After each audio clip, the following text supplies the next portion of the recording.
guys, so today I have another tag video and this is called the beauty scenario tag and I was tagged by bubzbeauty. So if you're watching, Lindy, thank you so much for tagging me. I have 7 weeks left for this boy to come out. Let's get started.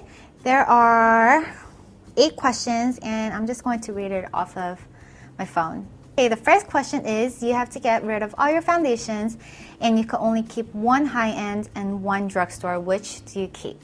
I've mentioned this in my past videos, but I don't own any drugstore foundations because I've tried a couple a long time ago and my face just broke out for every single one of them. I have really sensitive skin, so for foundations I like to stick with high-end products. But you know, like eyeshadows and lipsticks and stuff, I would purchase drugstore. So the high-end foundation that I would keep is my Giorgio Armani Lasting Silk UV Foundation with sunscreen, SPF 20. I've been using this foundation for about 2 weeks now. I am wearing it today on my face, and it's currently my favorite foundation. It just gives a beautiful natural finish with a medium to full coverage. Some people don't like this smell, but I kind of like this.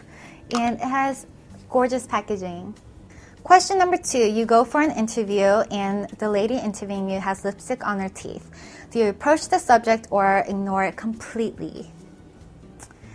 Since it is an interview, I will want to act professional and I will walk in and, you know, do my interview first. While you're doing your interview with someone one-on-one, you'll actually get to know them, even for 30 minutes, like sitting down and talking to them. You'll get to know them. You'll feel more comfortable with each other compared to like when you first walk in the door. So what I would do is I would just wait and do the interview first and then mention it at the end when I'm leaving. But I wouldn't do it at the beginning, only at the end. Number 3, you're not feeling yourself and you need a pick-me-up lipstick. Which one do you go for? I will go for the one that I have on my lips today, which is the YSL number 52 Rosy Coral. It's a very bright coral pink color and just, you know, makes me look more alive and useful. As you can see, it's really bright. It's currently my favorite shade and I just feel really happy, I guess, whenever I have this on.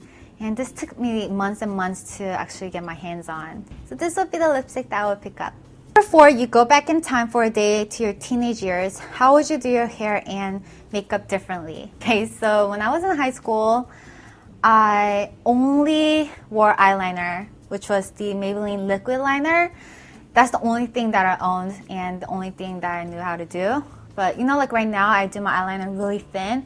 But at that time, it was really thick, like even above my crease. I also had really bushy, big eyebrows because I didn't know how to pluck them, so I would just leave them alone. My friends always made fun of me. But yeah, you'll only see me with eyeliner, no lipstick or anything, maybe lip gloss. And my hair, when I was in middle school and high school, Finkel, SES, and Baby Box were the popular girl groups at that time, and they always had this one hairstyle, so me and my friends and my cousins always did this. It's like we caught these antennas where we had these 2 little bangs here and I would like gel this, or it would be like that, and then we would tie our hair in small pigtails on the side like this. If you're born in the 80s, then you'll know what I'm talking about, but all the girl groups had this. So I always walked around like that. Okay, question number 5. You ask your hairdresser for a shoulder length pixie lot haircut, but they hear you wrong and give you a pixie haircut. Do you A, smile, say thank you, leave, call your mom and cry hysterically, B, cry in the chair and things get awkward, or C, complain to the manager and demand a refund? I'm really picky when it comes to haircuts, so I make sure to take a picture of like a celebrity with the hairstyle that I want and I show it to her and I say, oh, can you do it exactly like this? And good thing I have an awesome hairdresser. She always does exactly the same for me. So I never had or even thought about having a bad haircut. You can always tell if your hair is going to be too short by the way like they cut, like how Bubs mentioned. I don't think I would cry. Maybe if I was younger, I would. I'm not the type that would get mad and start yelling and want a refund. So just like Bubs, I think I'll just not give her any tip. 6, your friend surprises you with a 4-day city break and you have 1 hour to pack. Which do-it-all palette do you pack in your makeup bag? Of course, you guys know it's my Smashbox Full Exposure palette. This is the palette that I always reach for. I use this more than my Naked Now. And it just has all the colors in here. It has 14 colors. The top has shimmer shadows, the bottom has matte. These 2 shadows are the colors that I use all the time, like my everyday makeup routine.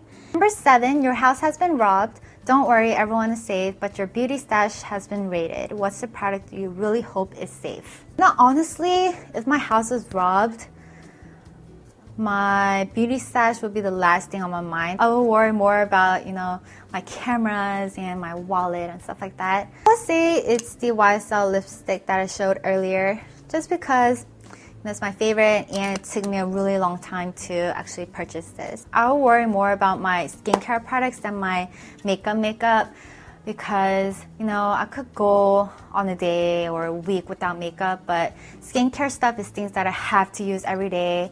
If I accidentally fall asleep at night, I have to wake up in the middle to wash my face.